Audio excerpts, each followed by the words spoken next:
Agora, tudo que eu disser vai ser usado contra você no tribunal, hein? Vou tirar isso aqui fora, porque senão vai ficar dando eco. Ok?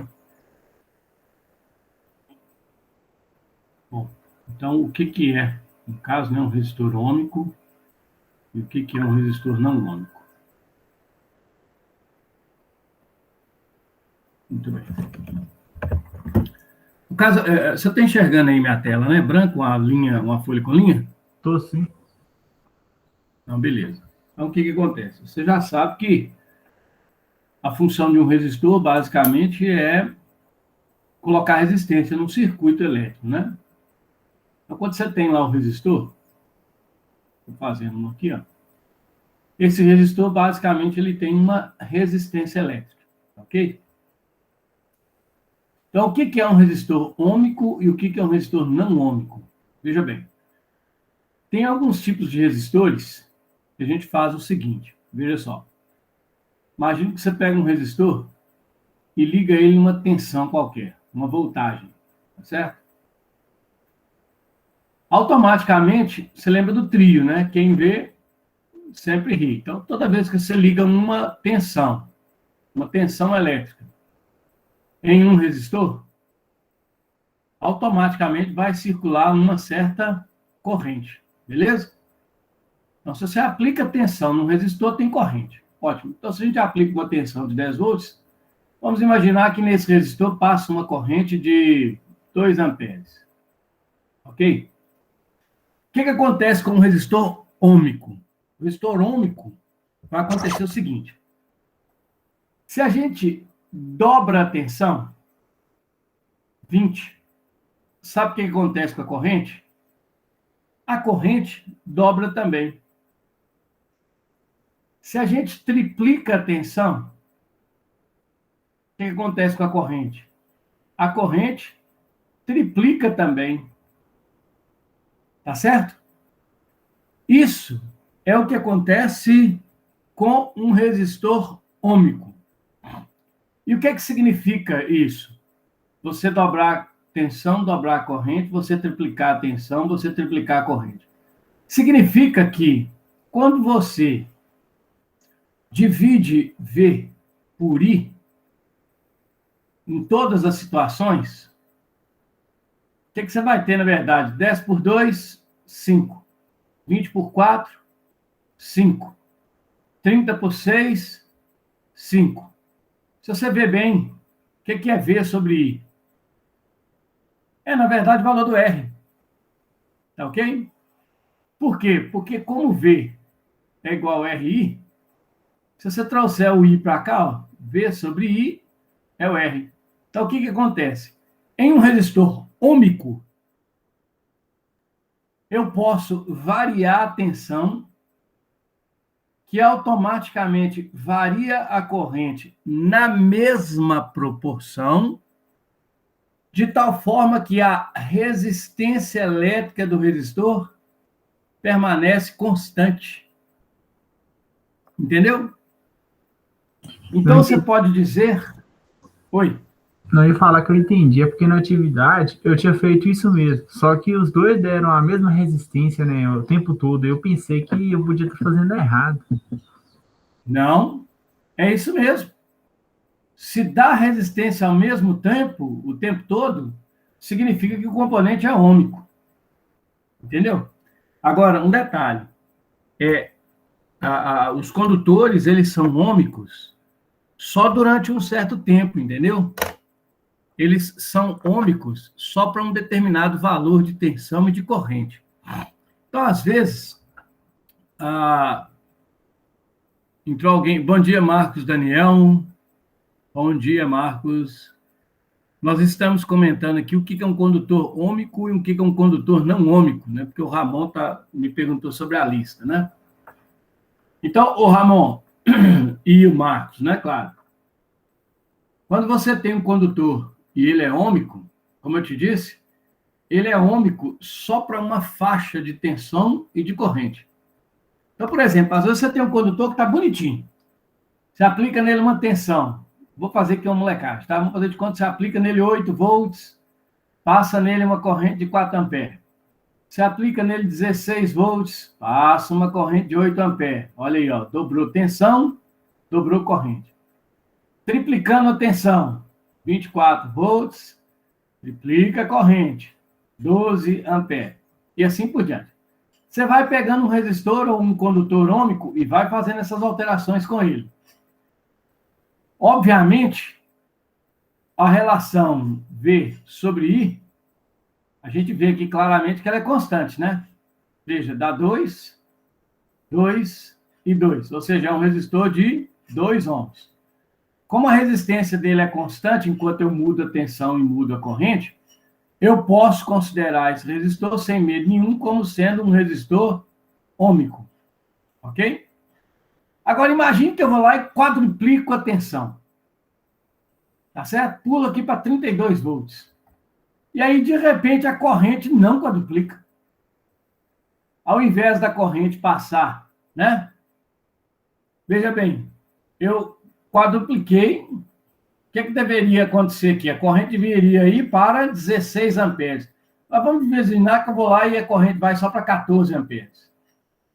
A partir do momento em que um condutor para de ter a proporcionalidade entre V e I, certo? Quando ele para de ter essa proporcionalidade, nós temos que a relação V sobre I deixa de ser constante, né? Ela passa a ser um pouquinho maior. E nesse caso aqui, sabe o que acontece? Quando a resistência do condutor deixa de ser constante, a gente passa a ter o condutor que é não ômico. Ok? Todo condutor é ômico, para uma certa faixa de tensão e de corrente. A partir de um limite, ele deixa de ser ômico, ele para de ser ômico. E isso é um problema em circuitos eletrônicos e digitais, é por isso que a gente sempre, em computadores, a gente utiliza muito o cooler, né? Para manter o circuito frio, porque a temperatura, ela influencia muito na resistência dos condutores.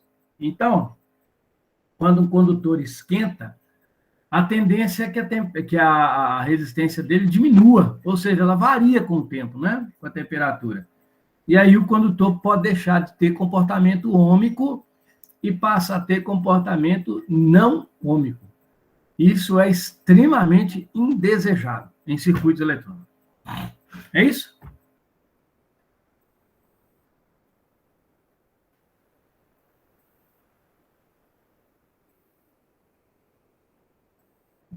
E aí? Podemos voltar para o último conteúdo? Que acho que agora, né? Agora já era. Semana que vem é uma provinha, e aí, acabou o ano. Não se preocupar, não, que hoje vai ser só mais, só comentários mesmo, não se de achar que o conteúdo vai complicar para a prova, não, porque não vai, não. O ano já acabou, o que tinha que ser feito, basicamente, já foi, né? Tem mais alguma dúvida, vocês dois?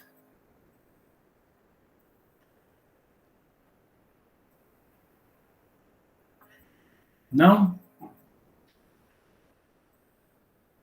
Então, as notas da prova foram boas? Não vou comentar com você, não. Depois eu mostro. Eu vou lançar tudo até o início da semana que vem. Até segunda-feira está tudo lançado. Não se preocupar, não. Foi ruim, não. Vocês estão passando informação um para o outro, então, né? Puxar a orelha.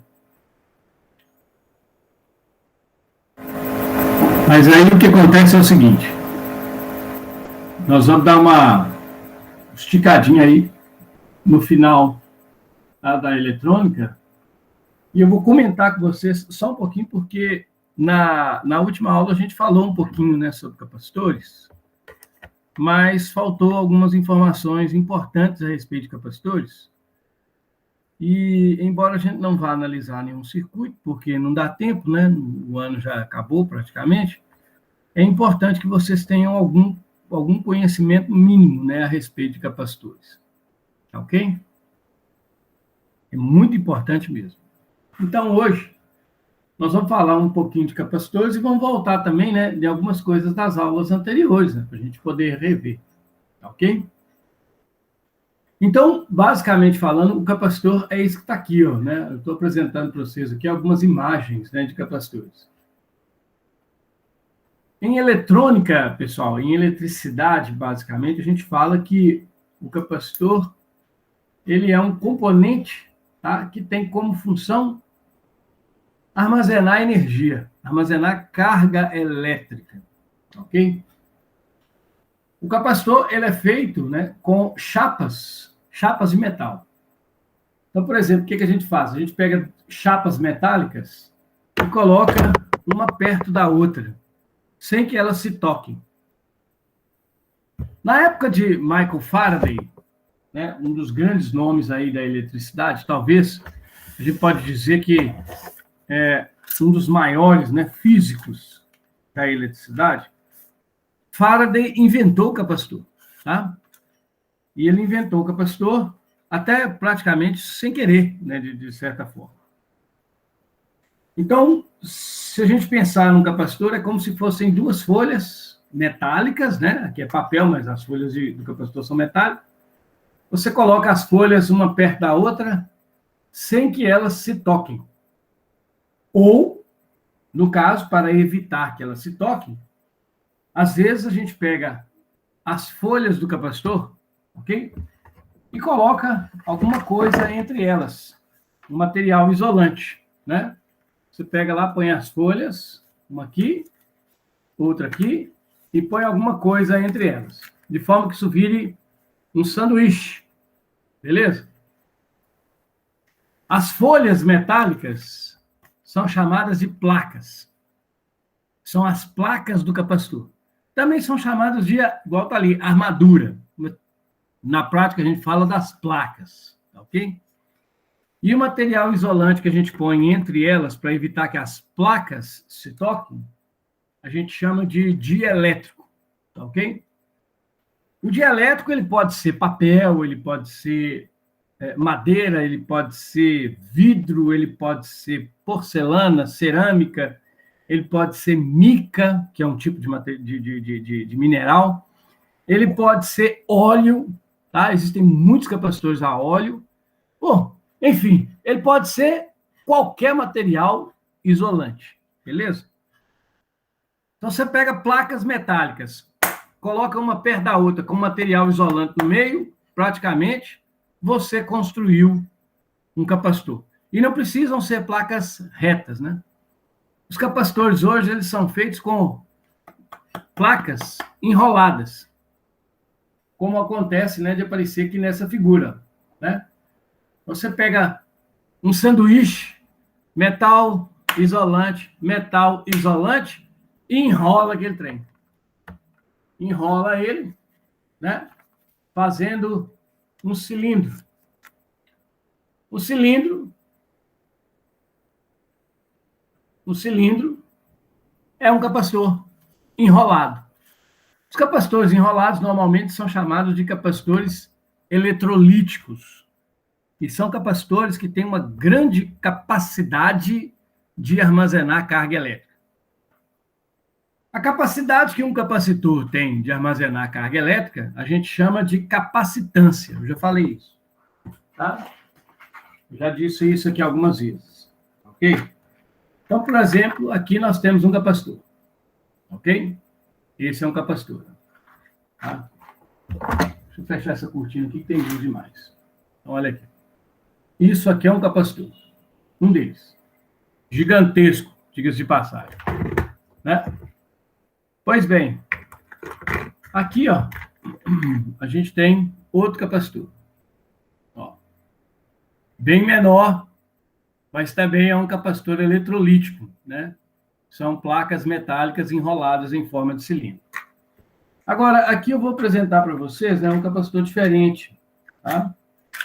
É um capacitor que a gente chama de capacitor cerâmico. Minúsculo, ó. Isso aqui na ponta do meu dedo é um capacitor cerâmico. Ok? Esse capacitor cerâmico, sim, Obviamente, ele tem como dielétrico cerâmica, ok? E eles são dois disquinhos, dois discos metálicos, colocados um paralelo ao outro e isolados com um dielétrico, né? É como se fossem duas moedas. Duas moedas colocadas uma ao lado da outra e isolados por um material isolante entre elas. Aqui a gente tem mais um capacitor, né? Esse um pouquinho maior. Apesar da cobertura dele ser plástico de poliéster, né? Ele é um capacitor de poliéster, ok? Bom, o que o capacitor faz? Armazena carga elétrica, tá? Não se discute sobre isso. Então, como o capacitor é um armazenador de carga, a gente tem aqui, né, alguns exemplos de capacitores e os símbolos desses capacitores. Então, nessa primeira figura embaixo, a gente tem um capacitor eletrolítico, ok? Esse que eu acabei de mostrar para vocês aqui, na forma de um cilindro. O símbolo dele está aqui em cima. Depois, um capacitor cerâmico, tá? O símbolozinho dele está aqui, ó. E aqui nós temos um capacitor interessante que é chamado de capacitor variável. É um capacitor que pode mudar a sua capacitância. Esse tipo de capacitor ele é muito utilizado em circuitos de sintonização, ou seja, ele é usado em rádio. Quando você gira lá aquele botão do rádio, isso nos rádios antigos, né? Você gira o botão do rádio para procurar uma estação, você, na verdade, está girando um capacitor variável, ok? Que está alterando a sua capacitância. Agora, é importante a gente saber o seguinte, né? Como que um capacitor armazena carga? Então, nós vamos dar uma discutida aqui rapidinho, para a gente poder ver de que forma, né, que o nosso capacitor armazena carga. Eu pus aí essa figura do lado. O que essa figura aqui representa? Ela representa as placas do capacitor, ok? Então, aqui nós temos uma placa do capacitor, aqui a outra placa do capacitor, e reparem que eu estou conectando essas placas a uma bateria. O Michael, olha só a genialidade do cara. Olha só a genialidade do cara. Quando a gente pega duas placas de metal e liga na bateria, o que a gente espera que aconteça? Bom, a gente espera que aconteça nada. Não era para acontecer nada. Por que nada? Porque, veja, como as placas metálicas não se tocam, isso aqui é um circuito aberto. Em um circuito aberto, não circula corrente elétrica. Tá ok? Tanto que, para desligar e ligar um circuito elétrico, a gente usa uma chavinha, um interruptor. Qual a função do interruptor? Abrir o circuito. Quando você abre um circuito, não circula corrente elétrica. Porém, na época de Faraday, olha o que eles perceberam. Veja só. Então, quando você pega duas placas de metal e liga numa bateria, nós nunca podemos esquecer que metal, qualquer metal, está sempre cheio, lotado, ok? Transbordando de elétron livre. Todo metal está cheio de elétron livre. Todo. E elétron livre pode se mover livremente dentro do metal, por isso que ele ganha esse nome de elétron livre. Então, o que acontece? Quando você pega duas placas de metal e liga na bateria, formando um capacitor, olha que bacana o que acontece. Bom, então, aqui embaixo a gente tem o símbolo da bateria, tá certo? O símbolo da bateria está aqui, ó. Eu vou lembrar a todos que o símbolo da bateria é sempre dois riscos paralelos, um grande e um pequeno. O grande representa o terminal positivo e o pequeno representa o negativo da bateria. Agora, o que é positivo e negativo? Positivo representa sempre falta de elétron. Representam lacunas ou buracos, no caso dos semicondutores. E o negativo, ele representa sobra, excesso de elétron. Então, olha, quando você pega uma bateria e liga numa placa metálica de um capacitor, nas placas de um capacitor, olha que bacana. O lado positivo da bateria é aquele que falta elétron. O que ele vai fazer? Ele vai lá na placa metálica e lembre-se que positivo atrai negativo. E o que isso vai fazer? Isso vai fazer com que os elétrons da placa metálica eles saiam da placa metálica, ok? E migrem para o terminal positivo da bateria. Ah, todos os elétrons da placa metálica. Não são todos, não. São alguns. Um número grande, mas são alguns. Olha, como a placa metálica que está ligada no terminal positivo vai perder elétron, o que significa isso? Que ao perder esses elétrons, a placa metálica, ela fica com falta de elétron. Ela fica com falta de elétron. E falta de elétron significa positivo. Ou seja, essa placa metálica do capacitor, ela se torna uma placa carregada positivamente. Por que isso acontece? Porque o polo positivo da bateria atrai os elétrons, que são cargas negativas, para ele. Tiram alguns elétrons da placa metálica. Ok? Bom, como esses elétrons saem da placa metálica, automaticamente a placa metálica fica positiva. Bom dia, Geraldino. Seja bem-vindo. Bom dia, Cleoni. Tá bom? Estou falando aqui um pouquinho de capacitor com os meninos. E aí, meus amigos, o que acontece no outro lado? No terminal negativo da bateria, nós temos sobra de elétron. Tá ok? Bom, como está sobrando elétron, o que acontece? Vai acontecer o contrário do que aconteceu com a placa que está ligada no polo positivo. A bateria libera alguns de seus elétrons, ok? E esses elétrons migram da bateria para a placa do meu capacitor. Então, o que vai acontecer com essa placa? Ela vai acabar ficando com sobra de elétron. E sobra de elétron para nós significa carga, o corpo carregado negativamente. Então, veja que interessante. Quando você liga as placas metálicas de um capacitor, ou seja, se você pega dois metais, aproxima os dois e liga esses dois metais, pode ser qualquer metal, a uma fonte de tensão, uma bateria, automaticamente esses metais irão se carregar com carga elétrica. Um deles com carga positiva e o outro com carga negativa.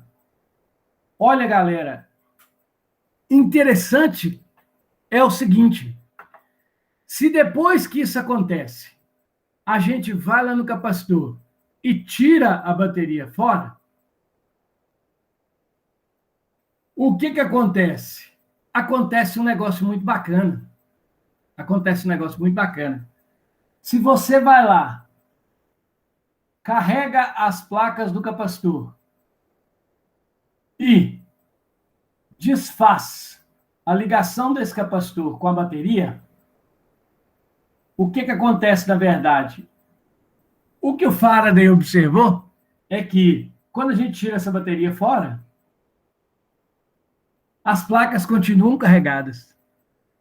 Elas mantêm a carga elétrica. E aí, automaticamente, como elas se mantêm carregadas, nós temos, então, que o capacitor passou a armazenar carga elétrica. Por isso que a função de um capacitor é sempre esse. Em qualquer circuito, o capacitor armazena carga elétrica. Tá ok? Agora, existe um negócio que é importantíssimo e que eu quero conversar bastante com vocês. Tá bem? O que é esse negócio importantíssimo? Tudo bem. Você vai lá, pega as placas metálicas, descarregadas, ok? E liga essas placas metálicas numa bateria. Na hora que a gente liga essas placas metálicas na bateria, vai acontecer a movimentação dos elétrons. Elétrons saindo da placa positiva e elétron indo para a placa que está ligada no terminal negativo. Como nós vamos ter elétrons circulando, automaticamente significa que nós vamos ter uma corrente elétrica no circuito. Então, a gente diz que quando a gente liga o capacitor numa bateria, durante a carga, durante o processo de carga do capacitor, uma pequena corrente elétrica circula pelo circuito. E o que é a carga do capacitor? É o carregamento de suas placas com cargas e sinais contrários, provocada por quem? Pela bateria.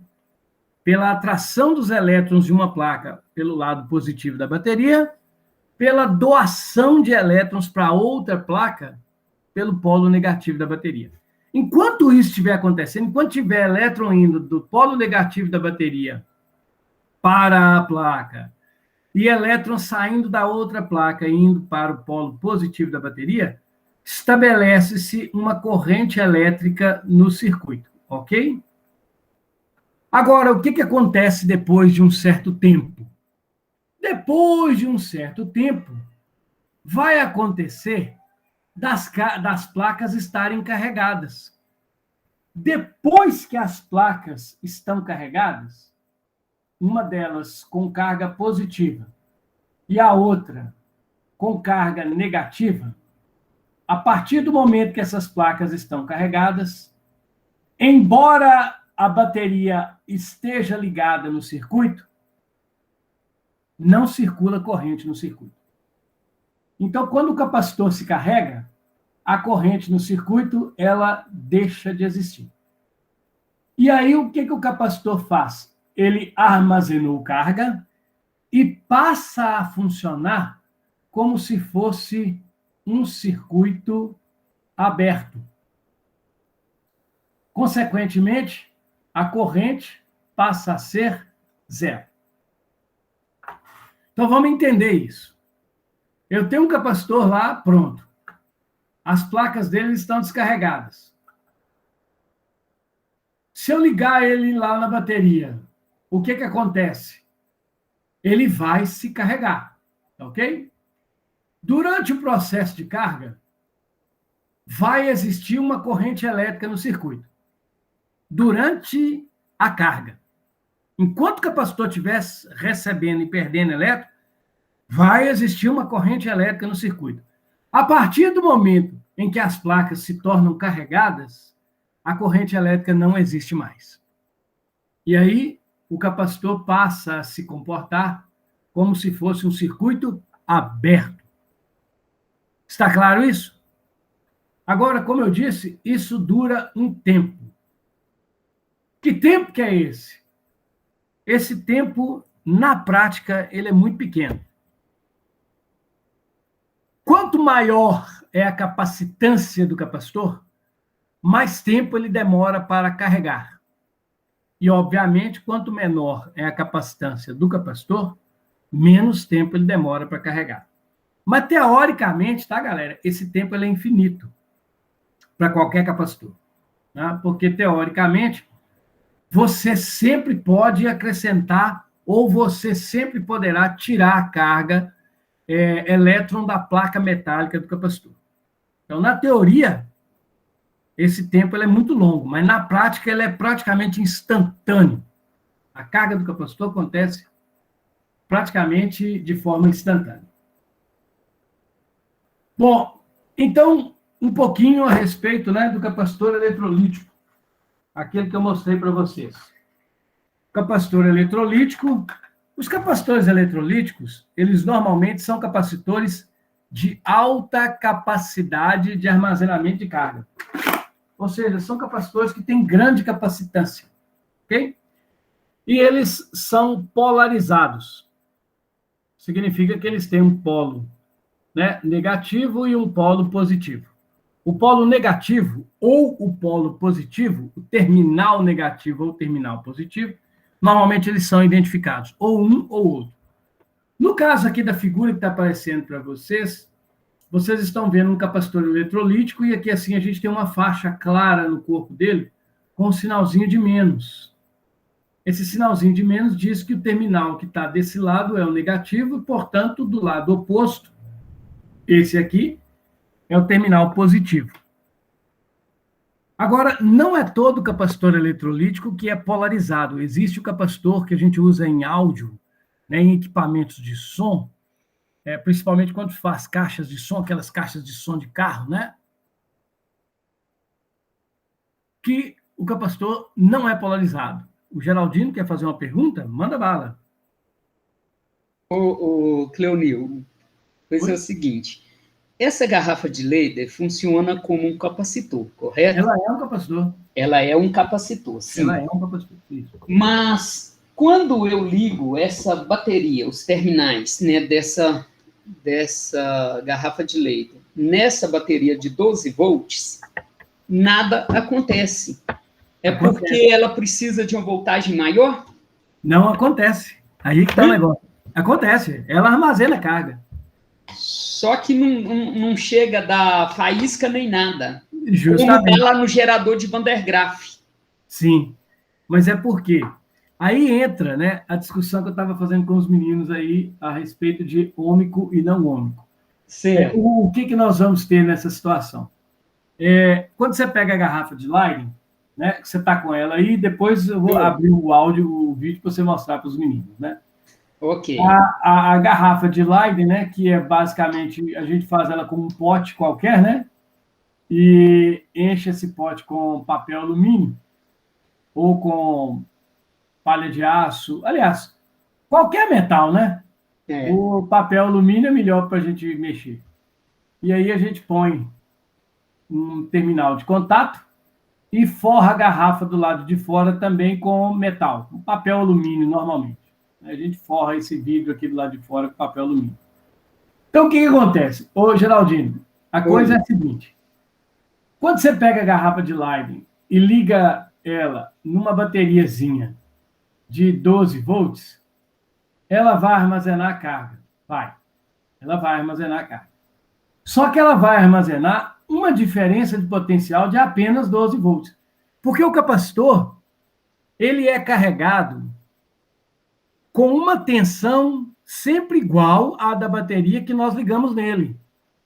Então, se eu pego um capacitor e ligo uma bateria de 12 volts, ele vai se carregar com uma diferença de potencial de 12 volts. Se você ligar de 6 volts, ele carrega com 6 volts, e assim por diante. Beleza? Okay. Como 12 volts é uma tensão muito baixa, não dá faiscamento. Por quê? Porque a resistência, ou seja, a rigidez dielétrica do ar, ela é na casa de 10.000 volts por centímetro. Olha, 12 volts está longe disso. Ó. Agora, quando você vai lá no gerador Van der Graaf, o gerador Van der Graaf, ele supera isso várias vezes. O gerador Van der Graaf pode gerar até 100.000 volts. Ah, ok. Então, você carrega a sua garrafa de Leyden com tensões acima de 10.000. Então, se você pega a garrafa de Leyden e aproxima, né, liga fios nela e aproxima esses fios a uma distância da casa de 1 centímetro ou menos, você vai ter uma diferença de potencial que vence a rigidez dielétrica do ar, ou seja, a resistência do ar. E aí dá faísca. Ok. Tá ok. Beleza? Oi. Peraí, deixa eu... Eu, na verdade, Cleme, essa garrafa eu tinha antes colocado bombril lá dentro, junto com alumínio. Uhum. Só que ficou muito potente, entendeu? Na hora que eu ligava no gerador de Van der Graaf, estava dando fogo lá dentro, aí eu tirei o alumínio. Isso. E outra coisa também, o alumínio, ele é o alumínio não, né? O bombril, ele oxida, e aí ele deixa de ser condutor. Então, a tendência é que, com o passar do tempo, a garrafa pare de funcionar se você colocar bombril lá dentro. Entendi. Esse é que é o problema dela, né? Ok. O... Obrigado aí pela resposta. Não. Ô, Geraldinho, Oi, mostra aí a garrafinha para os meninos. vocês estão vendo a minha câmera? Não, eu não tô, não. Ah, não, eu não. Agora eu tenho que ativar a câmera, né? Claro. Aí, muito bem. Agora sim. Aí, isso aí, galera, que é a garrafa de Leiden. É o primeiro capacitor, né? Esse é o primeiro capacitor inventado. Ok. O capacitor inventado por Faraday, ele é um pouquinho diferente disso aí, mas o funcionamento é o mesmo. Ok. Ó, voltei aí com o meu compartilhamento, ok? Bom, então, galerinha, muito importante tudo isso que nós acabamos de discutir, né? Ô, Geraldinho, obrigado pela contribuição. Você acabou abrindo espaço para mim tocar no assunto seguinte. Que bom. Ok, que legal. Pastor, como o Geraldinho falou aí, né, que quando ele colocou o bombril estava dando fogo lá dentro, isso acontece nos capacitores, tá? De eletrônica. Por quê? Porque quando a gente faz o capacitor, não se esqueçam, tá? O capacitor são placas metálicas separadas por um isolante, ou seja, separadas por um dielétrico. Todo material dielétrico, ele é capaz de isolar a passagem de corrente, mas essa capacidade, ela tem limite, que é o que eu acabei de falar aí com o Geraldinho, que é a rigidez dielétrica. Todo. Então, por exemplo, se você pegar um fio que sai da tomada, colocar um pedaço de papel e encostar os fios um no outro com um pedaço de papel no meio, não vai acontecer nada. Mas se a gente pegar uma diferença de potencial muito alta, na casa dos milhares de volts, e você fizer essa experiência, vai dar fogo.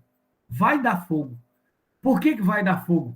Porque todo material que é isolante, a partir de um determinado valor de tensão elétrica, ou seja, a partir de uma voltagem, ele deixa de ser isolante e passa a ser condutor. Então, o dielétrico que tem entre as placas de um capacitor, se a gente aumentar demais a tensão no capacitor, o capacitor conduz e ele dá um baita de um tiro, porque ele aquece muito. Então, o que acontece? Quando a gente tem um capacitor na mão, a gente tem que ficar de olho numa identificação que tem nele.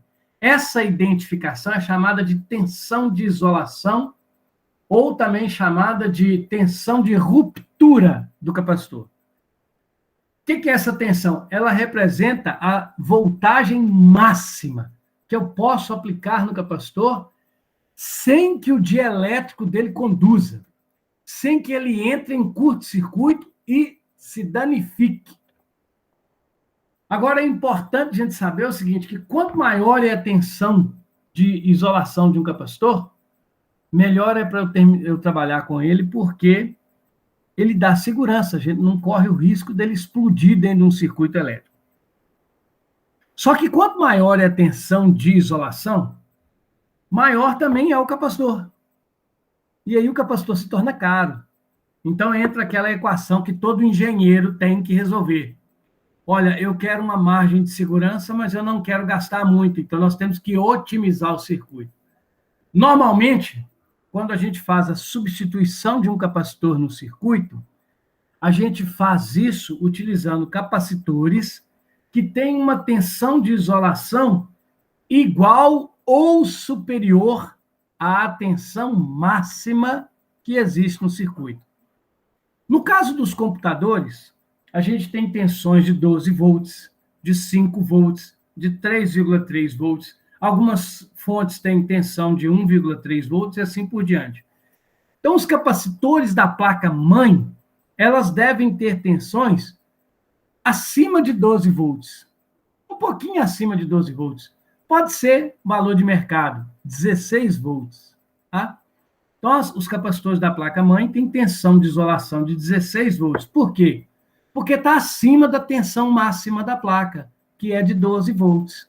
Tá ok? Agora, no mercado, existem capacitores com tensões fixas, né? Nós temos capacitores de 6,3 volts, capacitores de 9, capacitores de 12, capacitores de 16, 25, 35 volts, 50 volts, 120 volts, capacitores de 200 volts, capacitores de 400 volts. e aí indefinidamente. Tá ok? Vale lembrar que tensões de isolação grande fazem o capacitor ficar grande. Capacitância grande também faz o capacitor ficar grande. Quanto maior é a capacidade que ele tem para armazenar carga, maior vai ser o capacitor. E a capacitância do capacitor ela é medida em farad. Só que o farad é uma capacitância extremamente grande, então a gente acaba medindo em um múltiplo, em um submúltiplo do farad. Os capacitores eletrolíticos, normalmente, eles apresentam capacitância dada em microfarad. Aqui em cima a gente tem o símbolo do capacitor eletrolítico. Além do capacitor eletrolítico, nós temos capacitores cerâmicos, né? Que eu mostrei para vocês, pequenininho, né? Essa coisinha aqui, ó. Esse capacitor cerâmico, o capacitor cerâmico, ele é normalmente um capacitor de pequena capacitância. Ou seja, ele consegue armazenar muito pouca carga elétrica. Por que ele é um capacitor de pequena capacitância? Porque ele é feito para trabalhar rápido. Ele é feito para se carregar e descarregar muito rápido, na casa de milhões de vezes por segundo. Tá certo? Então, a capacitância dos capacitores cerâmicos, normalmente, ela é muito pequena.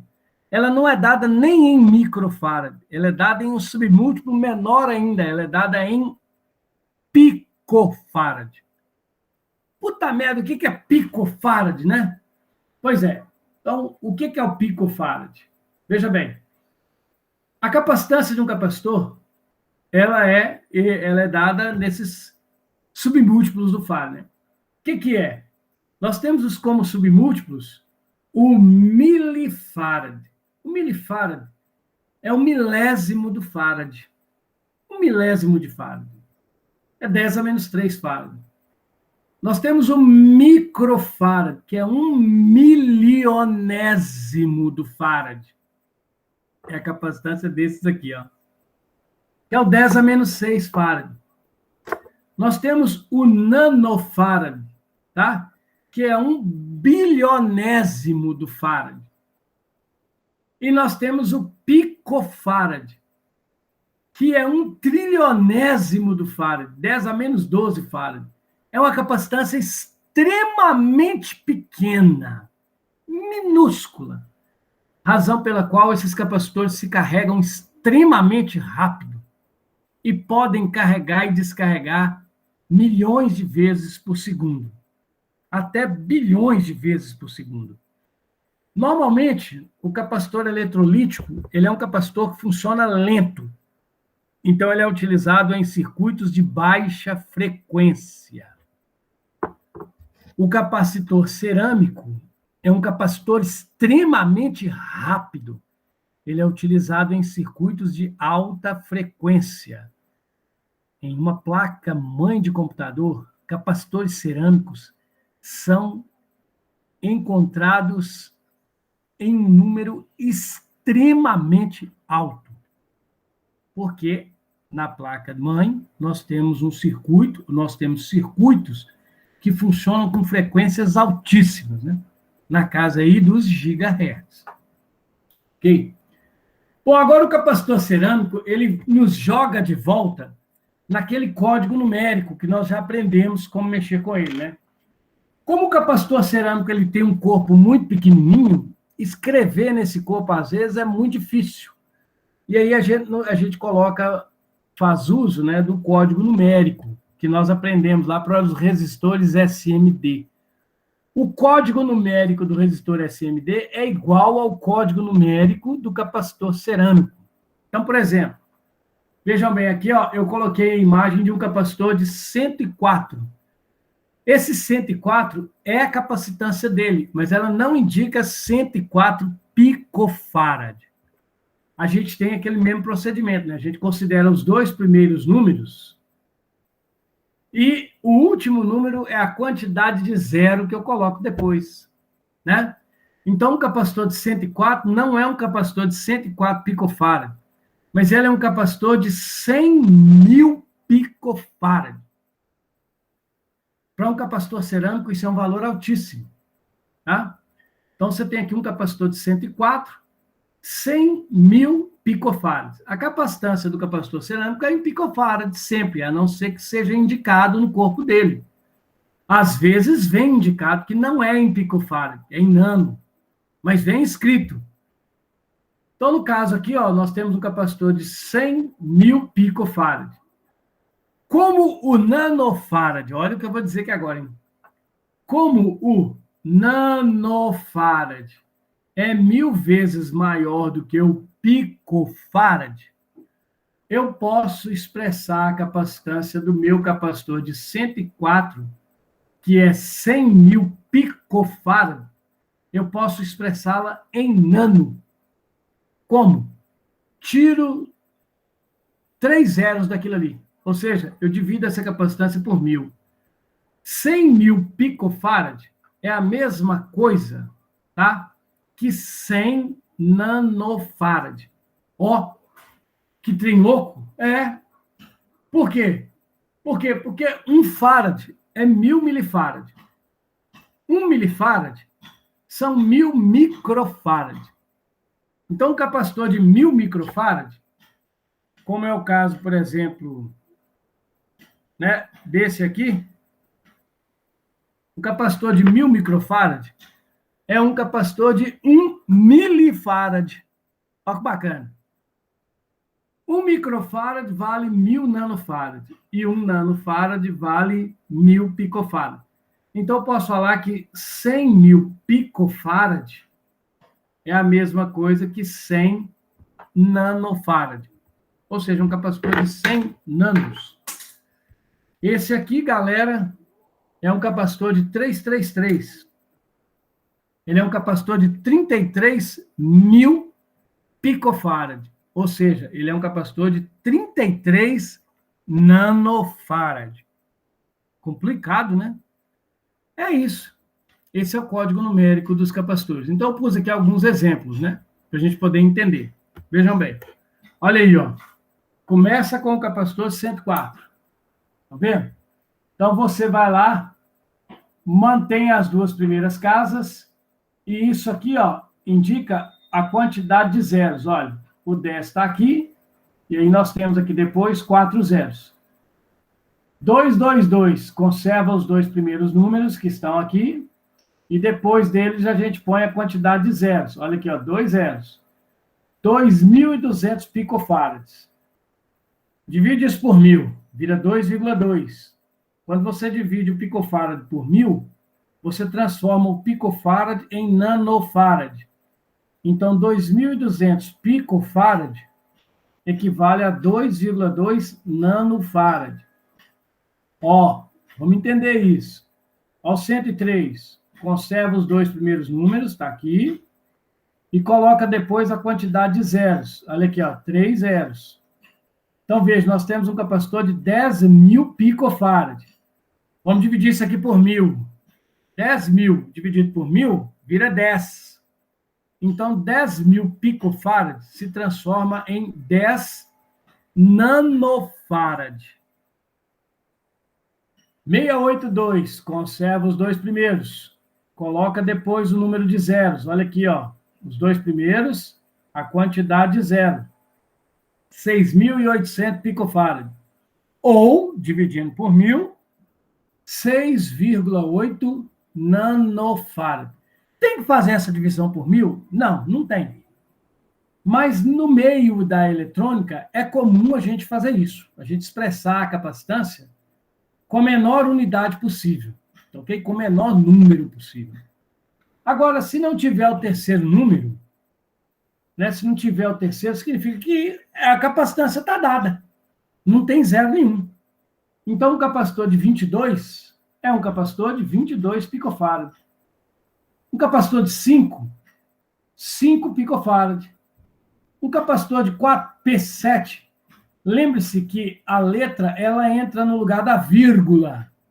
Então, 4P7 significa 4,7 P, picofarad.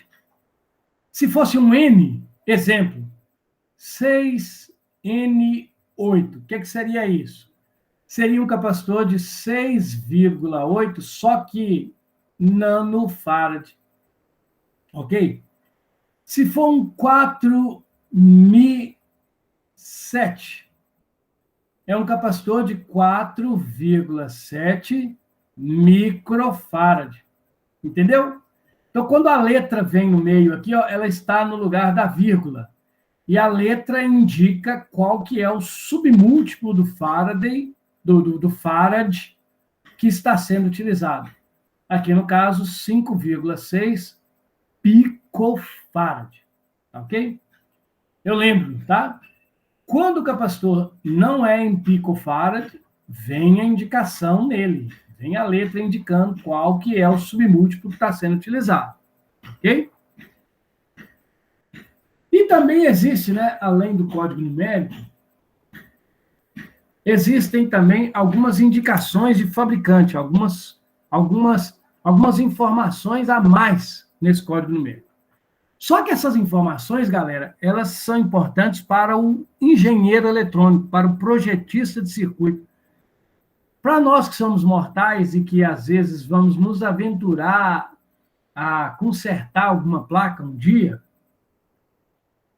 ou que nos atreveremos a testar um capacitor ou ver como é que ele funciona no circuito, essas informações elas são desnecessárias.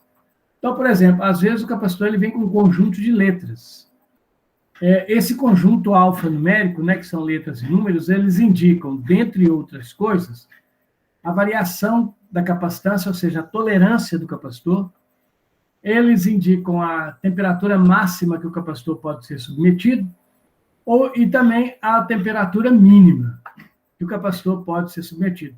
E ainda costuma vir letra que indica quem é o fabricante. E vem letra, às vezes, que fala se o capacitor ele é cerâmico ou se ele é de tântalo, se ele é... Bom, então existem. O código numérico, o que nos interessa, basicamente, é somente essa parte aqui, ó, na reparação, é isso aqui. No caso de substituição de um capacitor, a gente sempre tenta utilizar um capacitor que tenha o mesmo código numérico.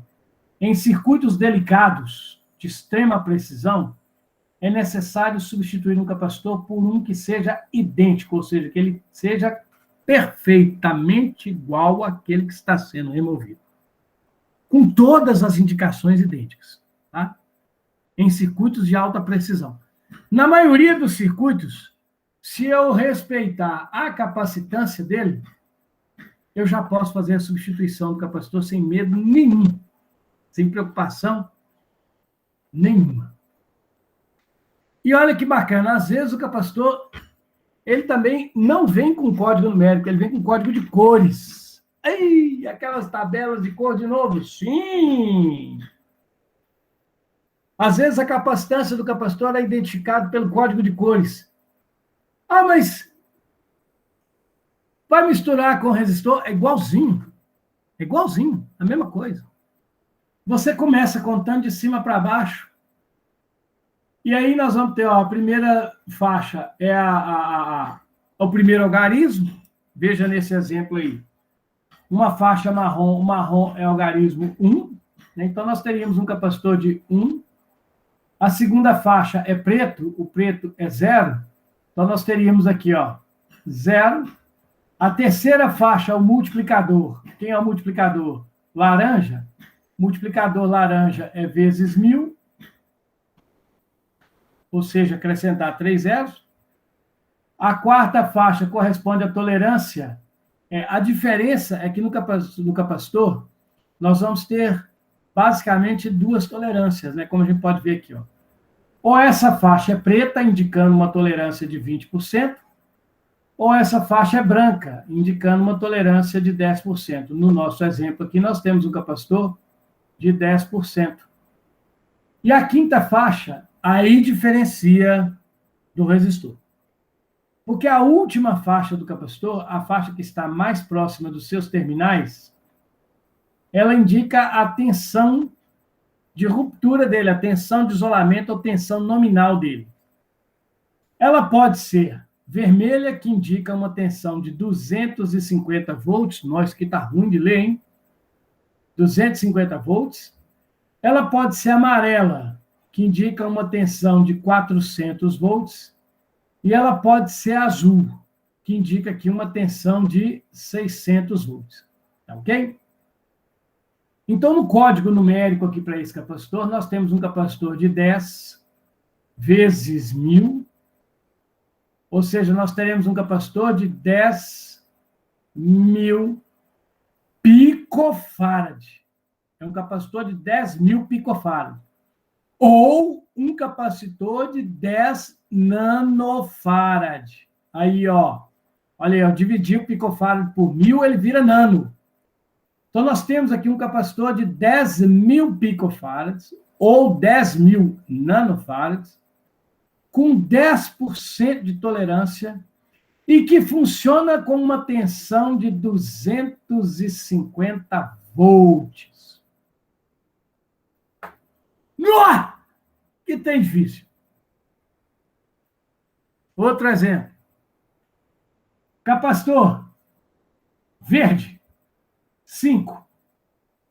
Azul, 6. Laranja, multiplicador, vezes 1000. Preto, tolerância, 20%. Vermelho, tensão de trabalho, 250 volts. Nós temos um capacitor de 56.000 picofarad. Ou, dividindo por 1000, nós temos um capacitor de 56 nanofarad, com uma tolerância de 20% e que trabalha com uma tensão máxima de até 250 volts. Esses capacitores são capacitores rápidos que trabalham com tensões altíssimas. E antigamente, né, muito antigamente, a gente não vê muito isso hoje, não, mas pode acontecer. Antigamente, a gente tinha os capacitores cerâmicos identificados apenas por 3 faixas. A primeira é o primeiro algarismo, a segunda é o segundo algarismo e a terceira faixa é o multiplicador. Só tinha isso. Tá ok? E esses capacitores têm tolerância aí na faixa dos 20%. Ok? Como eles são muito antigos, provavelmente vocês não verão isso, a não ser que vocês peguem algum equipamento antigão, só por curiosidade para poder ver. Bom, aplicações do capacitor no circuito. Capacitores são utilizados normalmente no circuito com a intenção de eliminar sinais indesejados. Tá? A gente desvia sinais indesejados de um circuito para o terra, através do uso de capacitores. Nessa situação, a gente chama o capacitor de desacoplamento. A gente usa também o capacitor, ele é utilizado também, às vezes, como a gente utiliza para passar sinal de um circuito para o outro, sem que um circuito interfira no outro. Nesse caso, o capacitor ele funciona como um capacitor de acoplamento. Olha que bacana. Quando o capacitor é usado para eliminar sinais indesejados, ele é um capacitor de desacoplamento. Quando o capacitor é utilizado para conectar, estabelecer comunicação de um circuito com o outro, ele é chamado de capacitor de acoplamento. E quando o capacitor é utilizado na fonte, lá naquela fonte de alimentação que nós brincamos na aula passada, para eliminar o ripple ou as ondulações, a gente tem um capacitor de filtro, que também é para desacoplamento. Na verdade, o capacitor, quando é usado como filtro, a função dele é eliminar sinais indesejados, tá ok? E, por fim, o capacitor ele é utilizado para estabelecer ou para fixar, muitas vezes, a frequência de oscilação dos circuitos. Como ele carrega, descarrega em um determinado tempo, a gente pode alterar a frequência com que esse carrega, descarrega acontece. Então, quando eu uso capacitores em um circuito, automaticamente eu dou àquele circuito uma frequência de funcionamento. Ou seja, eu faço aquele circuito, a gente fala que a gente faz o circuito oscilar. criar ondas. Então, a gente usa muito circuito, o capacitor em circuitos, para gerar oscilações, para gerar padrões de oscilação. Então, quando você pega lá um computador e fala que o clock dele, né? Ele tem um clock de tantos megahertz. Quem gera esse clock? Esse clock ele é um padrão de tempo. Esse padrão de tempo ele é gerado por um circuito oscilador baseado em transistores e capacitores. Ok? Então, aqui, ó, eu vou conversar, né, rapidamente sobre o circuito, né, de carga, o processo de carga e descarga de um capacitor.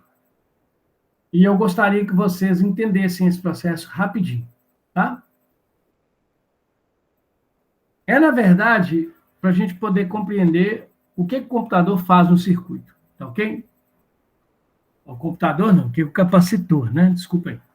Então, aqui, ó, o que eu tenho? Eu tenho o meu capacitor, tá representado aqui de placa paralela. O que eu falei com vocês que acontece quando eu ligo um capacitor na bateria? Né? Acontece a carga do capacitor. O lado que está ligado, a placa que está ligada no terminal positivo, se carrega com carga positiva. Por quê? Porque o terminal positivo da bateria atrai elétrons da placa, rouba elétrons da placa. Ela passa a ficar com carência positiva. E a placa que está ligada no terminal negativo da bateria se carrega com carga negativa. Por quê? Porque o terminal negativo tem elétrons, ele doa elétron para a placa. Estabelece-se, então, uma breve corrente elétrica, que dura até o capacitor ficar carregado. Agora, nós vamos analisar esse circuito. Por que eu trouxe esse circuito aqui? Porque em qualquer coisa qualquer teste de eletrônica, que vocês venham enfrentar no futuro, imagine que alguém talvez queira, né, seguir a profissão, e a análise desse circuito é batata. Você tem que saber analisar isso aqui. Tá? Então, o que esse circuito tem? Ele tem uma bateria, um capacitor e um resistor. E aqui nós temos uma chave, ou um interruptor, de 2 posições. Se eu conecto essa chave na posição 1, eu ligo o meu capacitor à bateria. O que vai acontecer? Eu carrego ele. Eu carrego o capacitor. Se eu desligo essa chave, o que acontece? O meu capacitor permanece carregado. Agora, se eu viro essa chave para a posição 2, o que vai acontecer? Aí é que vem a novidade. Então, vamos entender, né? O que acontece? Então, como eu já cantei a primeira pedra da jogada, se eu pego essa chave e ligo na posição 1, aqui, ó, se eu faço isso com ela, o que vai acontecer? Eu vou conectar as placas do meu capacitor na bateria. Uma das placas ao terminal positivo e a outra placa ao terminal negativo. Ok? Repare que, embora o resistor esteja ligado aqui, ó, para o resistor o circuito está aberto. Então, o resistor existe, mas não faz nada. Ele não interfere em nada. Enquanto a chave estiver na posição 1, nós temos um circuito, uma malha, um caminho formado pela bateria e pelo capacitor.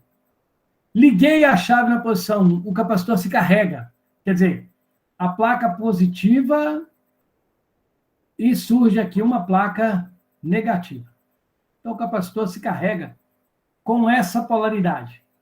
Repare, o capacitor sempre se carrega com a mesma polaridade da bateria. Então, nós temos placa de cima positiva, placa de baixo negativa. O capacitor está carregado. Então, colocando a chave na posição 1, ocorre a carga do capacitor. Se a bateria tiver 12 volts, o capacitor vai estar carregado com uma tensão de 12 volts. Se a bateria tiver 30 volts, o capacitor vai estar carregado com uma tensão de 30 volts e assim por diante. Aí o que acontece? Desligamos o capacitor. O que acontece com o capacitor? Continua carregado. Ele mantém a sua carga. Agora, quando eu pego essa chave e coloco-a na posição 2, o que acontece? Olha para o capacitor. O capacitor, são duas placas carregadas, uma positiva e uma negativa. O capacitor carregado, ele funciona como uma pequena bateria. Como uma pequena bateria. Então, na verdade, quando eu pego um resistor ou qualquer outra coisa e ligo no capacitor carregado, é como se eu estivesse ligando aquela coisa numa pequena bateria. E aí, o que vai acontecer? Olha, uma das placas do capacitor falta elétron, a outra sobra elétron. Os elétrons que estão naquela que sobra sairão, percorrerão o circuito, ok? Até atingirem a placa que falta elétron. Então, nós vamos ter uma circulação de elétron saindo do capacitor e voltando para o capacitor, saindo da placa que sobra elétron e indo em direção à placa que falta elétron. Até que essa placa não sobre mais elétron e essa aqui não falte mais elétron. É importante lembrar e conhecer isso, né? Que na carga do capacitor, a quantidade de elétron que sai de uma placa é sempre igual à quantidade de elétron que entra na outra. Então, se uma placa falta 1000 elétrons, na outra vai sobrar 1000 elétrons. Então, se você tira, por exemplo, 1000 elétrons que está sobrando aqui e joga para cá, aqui não sobra mais nenhum, aqui também não falta mais nenhum. E quando isso acontece, o capacitor se descarrega. O capacitor fica descarregado. Então, quando eu viro a chave da posição 1 para a posição 2, o que vai acontecer? Vai acontecer o processo de descarga do capacitor. Então, o meu resistor vai ser percorrido por uma corrente elétrica. E lembrando que, quando a gente analisa o circuito, a gente utiliza a corrente elétrica convencional, que tem o sentido contrário ao movimento das cargas. Então, os elétrons saem da placa negativa e vão para a positiva. A corrente elétrica sai da placa positiva e vem para a placa negativa. Tá ok? Agora, essa corrente, ela existe no circuito enquanto tiver carga no capacitor. Tem carga no capacitor, vai ter corrente. Tem carga no capacitor, vai ter corrente. Tem carga no capacitor, vai ter corrente. À medida que o tempo passa, essa corrente vai diminuindo. E aí, meus amigos, depois de um certo tempo, nós não temos mais carga no capacitor. Quando isso acontece, nós não temos mais movimentação de elétrons, nós não temos mais a existência de uma corrente no circuito. O circuito morre e para de funcionar.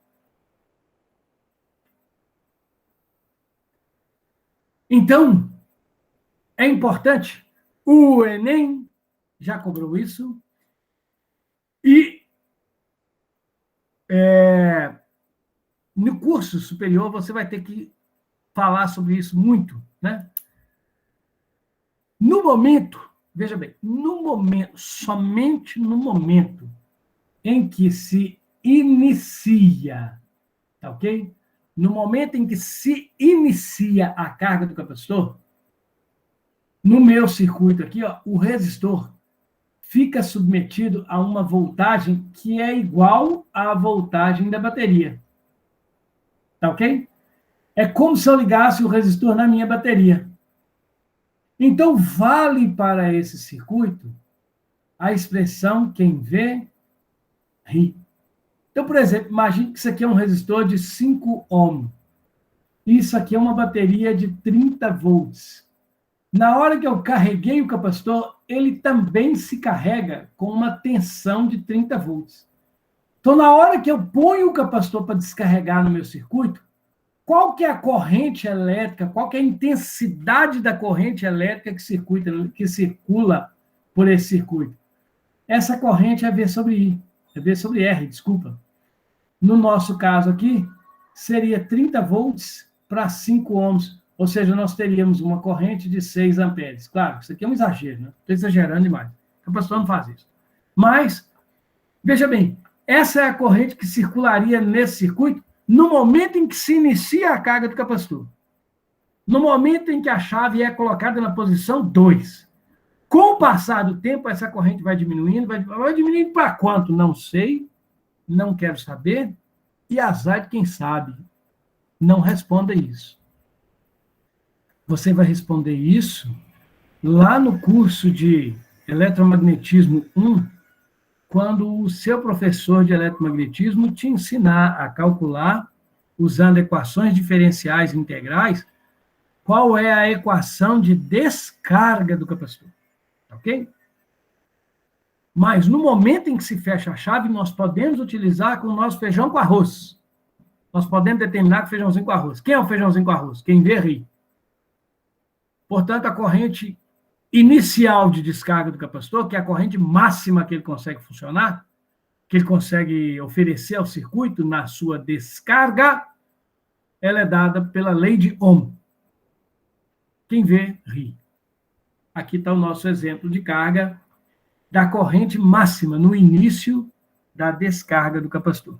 A corrente que circula durante a descarga, no início da descarga. Então, esse circuitinho aqui, ó, ele é muito importante da gente conhecer. Tá certo? Então, eu falei uma quantidade extremamente excessiva, e às vezes, quando a gente fala demais, a gente gera muita dúvida. Então, vamos aqui recapitular falando o mínimo possível. Chave na posição 1. O que acontece? Acontece a carga do capacitor. As placas do capacitor adquirem a mesma polaridade da bateria e o capacitor se carrega com a mesma voltagem da bateria. Pronto. Chave desligada. Capacitor continua carregado. Com a mesma polaridade da bateria, com a mesma voltagem da bateria. Chave na posição 2. Processo de descarga do capacitor. O capacitor passa a funcionar como uma bateria e promove a circulação de uma corrente no circuito. Corrente essa que pode ser obtida pela relação V sobre R. Tá ok? É isso. Isso é o funcionamento desse circuito. Uma vez descarregado o capacitor, a corrente I está aqui, ela tende para o valor 0. Isso para um tempo grande. Ah, como que eu vou saber esse tempo? Você não vai saber esse tempo. É um tempo grande. Tá bom? Bom, chegando aos nossos finalmente, né? O que o capacitor faz no circuito? Isso aqui é um pequeno circuito. Olha, nós já temos condição de identificar aí, né? Então, nesse circuito nós temos capacitor, resistor, capacitor, transistor, olha aqui, ó, transistor, resistor, capacitor. O que acontece? Veja bem, isso aqui é um circuito formado por 2 transistores. Esses resistores servem para colocar o transistor em condição de funcionamento. A gente chama esses resistores de polarização do transistor. São divisores de tensão, tá? Eles fazem com que o transistor funcione na tensão apropriada para o funcionamento dele. Então, isso aqui é um circuito de polarização para esse transistor. Esse aqui é um circuito de polarização para o transistor T1. O que acontece? Se a gente pega um circuito como esse e liga direto num circuito como esse, o que vai acontecer? Os 2 circuitos interagem entre si e a polarização de um interfere na polarização do outro. Ou seja, se eu pego 2 circuitos transistorizados, que estão devidamente polarizados, ou seja, que seus transistores estão com as tensões ideais para ele poder funcionar. E se eu pego esses circuitos e ligo um direto no outro, a polarização de um interfere na do outro e os transistores param de funcionar. O transistor para de funcionar. Agora, o que acontece? Para que isso seja evitado, a gente faz a seguinte brincadeira. A gente conecta um circuito ao outro utilizando um componente que não permite a passagem de corrente elétrica. Olha que bacana. E que componente é esse? Ele está aqui, ó. Ó. Ele é um capacitor. O capacitor em circuitos elétricos, ele é muito utilizado para promover a comunicação de um circuito para outro, impedindo que a polarização de um circuito influencie no outro. Então, o que acontece? Nós vamos ter correntes elétricas passando nesse circuito o tempo todo. Tá ok? Essas correntes que circulam aqui irão circular só aqui, porque o capacitor não permite que essas correntes desse circuito aqui passe para o circuito de cá. Da mesma forma, nós teremos correntes elétricas circulando nesse circuito aqui, ó. E esse capacitor vai impedir que essas correntes deste circuito formado pelo transistor T2, elas invadam o circuito formado pelo transistor T1. Então, o capacitor, ele promove a comunicação sem que a polarização de um interfira na polarização do outro, sem que um circuito interfira no outro. Para que isso serve? Para que o sinal que entra em um circuito possa passar para o outro circuito e sair dele. Então, o capacitor, ele permite a passagem de sinais, mas não permite a passagem de corrente contínua. O capacitor funciona como uma barreira para a corrente contínua. Mas ele permite passagem de sinais. Agora, importantíssimo. Sinais são, na verdade, correntes alternadas. Ou correntes que variam no tempo. De baixíssima intensidade.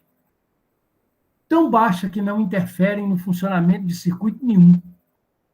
Por isso que são chamados apenas de sinais. Os circuitos são feitos para trabalhar com esses sinais. Normalmente, amplificar esses sinais. Por isso que eu coloquei aqui na minha figura, apesar que eu atrapalhei ela um pouco, olha só. Eu coloquei aqui um sinal de entrada pequeno, um sinal aqui ó, um pouco maior e aqui um sinal grandão. O que é isso aqui? São dois transistores que amplificam o sinal. Eles aumentam a intensidade do sinal. Para esse sinal ser amplificado pelo transistor, é necessário que ele passe pelo transistor. E quem permite a passagem desse sinal pelo transistor e a passagem dele de um transistor para o outro é o capacitor. É o capacitor. Então, vejam bem, o capacitor, ele impede a passagem de corrente contínua.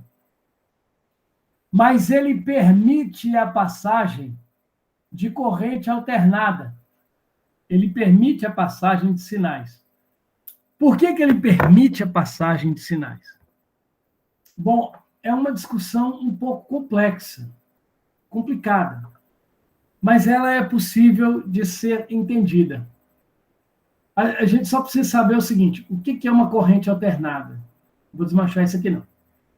Uma corrente alternada é aquela que muda de sinal o tempo todo. Então, quando você pega um capacitor e liga ele numa fonte de corrente alternada, o símbolo da corrente alternada é um tio. O que vai acontecer? Essa fonte, em um determinado tempo, a polaridade dela vai ser mais de um lado, menos do outro.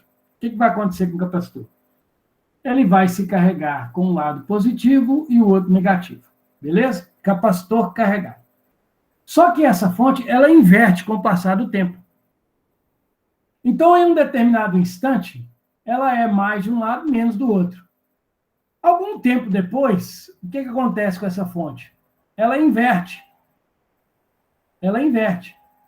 E aí, aquele lado que era mais passa a ser menos. E aquele que era menos passa a ser mais.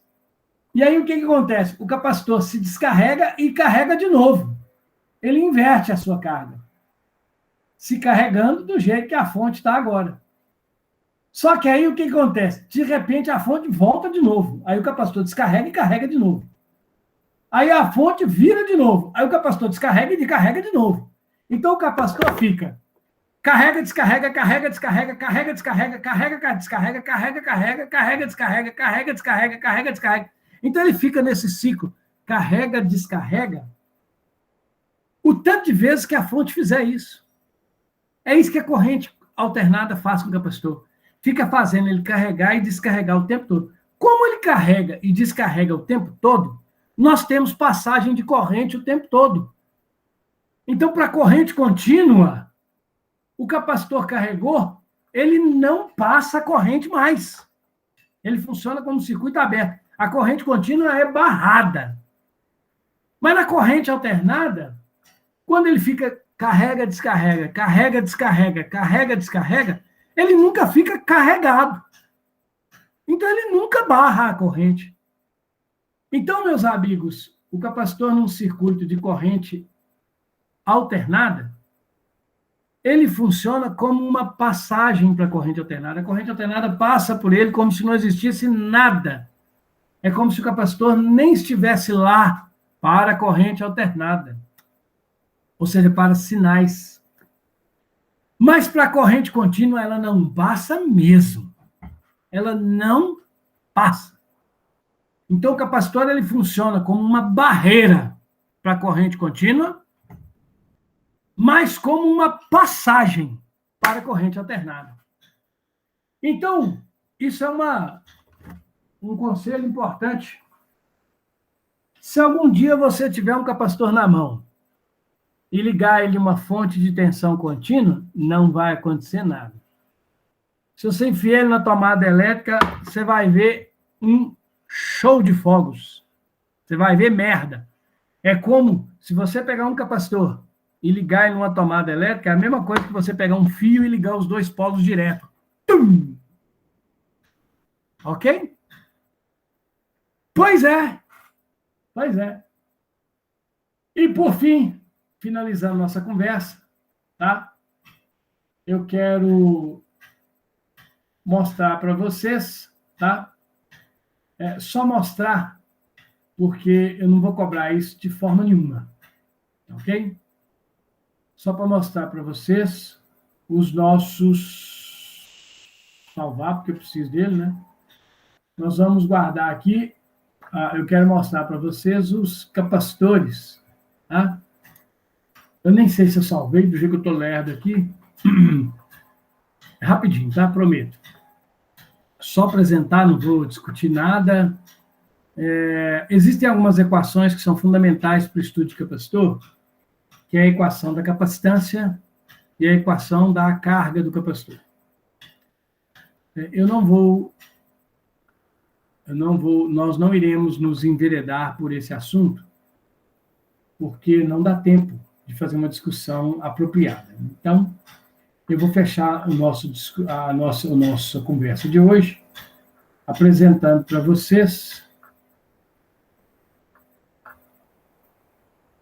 os nossos amiguinhos, os capacitores SMD, né? Assim como os resistores e os transistores hoje são miniaturizados, nós temos também os capacitores miniaturizados. Todo componente eletrônico hoje é miniaturizado, né? Então, existem na versão SMD, né? Que é lembra, dispositivo de montagem superficial. Então, nós temos aqui os capacitores, alguns exemplos de capacitores SMD, né? Capacitores de tântalo, capacitores de cerâmica, né? E aqui o capacitor eletrolítico. Esses capacitores são de tamanho reduzido e podem ser encontrados nas placas de circuito. Então, aqui a gente tem alguns capacitores cerâmicos, e aqui a gente tem alguns capacitores SMD do tipo eletrolítico. A gente percebe, né, uma coisa só que eu chamo a atenção, é que o capacitor eletrolítico ele tem um lado marcado, né? Esse lado marcado, ele indica o terminal, tá? Ele indica a polaridade do terminal negativo do nosso capacitor. Então, aqui, ó, todos os capacitores aqui dessa placa, né, que a gente pode observar aqui, estão com o terminal negativo virado para o mesmo lado. Ok? Aqui nós temos um capacitor de, olha só que bacana, ó, 560 microfarads, 470 microfarads, e assim por diante. Aqui, ó, um 560 microfarads, ó. Ok? Agora, o capacitor SMD de cerâmica não é possível identificá-lo. Ele não tem identificação de tipo nenhum. Pô, como é que eu vou saber qual capacitor que é? Só tem um jeito. E é o jeito mais difícil, né? É olhando o circuito elétrico, o diagrama de circuito da placa. Né? Então, aqui nós temos capacitores aqui também, ó, SMD aqui, ó, pequenininho. Nós temos esses grandões, tem um aqui, ó, no meio deles, pequenininho, outro menor ainda, e aqui, assim, uma galera, ó. Eles são mais alaranjados, né? E aqui a gente tem capacitores SMD com defeito, né? Explodidos. Isso aqui acontece porque, com o passar do tempo, o dielétrico do capacitor, que é feito normalmente de papel com óleo, ele resseca e o capacitor perde a sua capacidade elétrica e ela acaba explodindo, né? E aqui um capacitor explodiu mesmo, o SMD sumiu aqui na placa. Então, essa é a nossa conversa de hoje e eu agradeço, né, a participação de todos aqui comigo, por me fazerem companhia, né? E eu acho que essa é a nossa última conversa, né? Antes finalizando praticamente o nosso ano letivo. Então, eu gostaria de agradecer a todos e desejar, né, boa sorte como estudantes, como futuros, né, engenheiros eletrônicos, engenheiros elétricos, se Deus quiser, e como técnicos de manutenção em informática, que tenham muito sucesso aí, né? Quem for adotar, quem for abraçar a profissão. Bom, muito bem. Alguma pergunta? Eu falei igual papagaio, né? Não deixei vocês falarem. Estou à disposição. Fiquem à vontade. Eu vou parar agora a apresentação e vou parar de gravar também. Se quiserem comentar alguma coisa, estou à disposição. Pode parar de gravar primeiro. Tá ok. Então, encerrando a gravação da aula de hoje.